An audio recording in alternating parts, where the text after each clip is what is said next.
The second year of the Great War was a bitter struggle marked by balance and attrition, with both Ultimar and the Red Rogue clan gaining and losing ground across the White Rook continent. King Hayden, fresh from the victory at Minish, led several defensive campaigns in Xavier and eastern White Rook, preventing Ultimar from gaining further inland territory. The Battle of Black Hollow saw the 26th Regiment push Ultimarian scouts and siege units back across a river border near the Fang. A small navy was commissioned in Exathius, built quickly using the rivers to repel Ultimarian attempts at landing behind RRC lanes, or RRC is short for Red Rogue clans.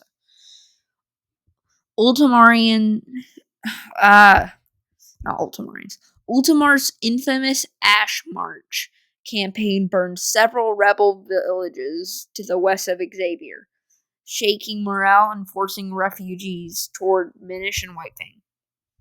Several forts fell, including Fort Grest, which had served as an early warning post in northern White Rook. Ultimar attempted to siege Whitefang, but failed due to flooding from the Fang River and the natural defenses of the islands. Some notable developments are a new Ultimarian general, Commander Barros, emerged, known for brutal scorched earth tactics. The war entered a grinding phase, with both sides building fortifications, gathering allies, and preparing for what was clearly going to be a long and brutal conflict. This video is going to be longer, with it just going to be the rest of the Great War, so I don't have to make multiple. Year 3, 1096. After the Red Rogue clan's strong start in 1094 and balanced battles in 1095, 1096 became the bloodiest and most exhausting year so far. It was marked by attrition, betrayals, and shifting alliances. Ultimar doubled down, pouring more troops into White Rook. They began a brutal push eastward, capturing several villages near the Fang Rivers and cutting off key supply lines.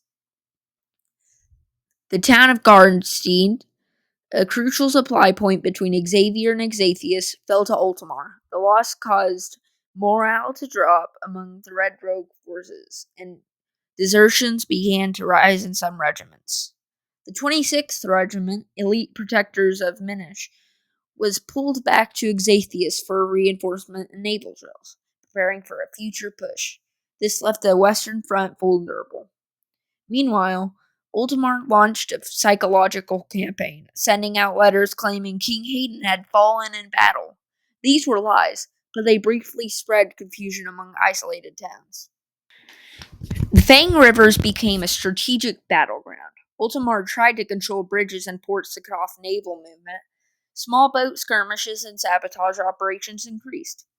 However, a surprise winter raid led by the young Colonel Edric Jones, who was a captain at the time, and remnants of the 26 turns the tide near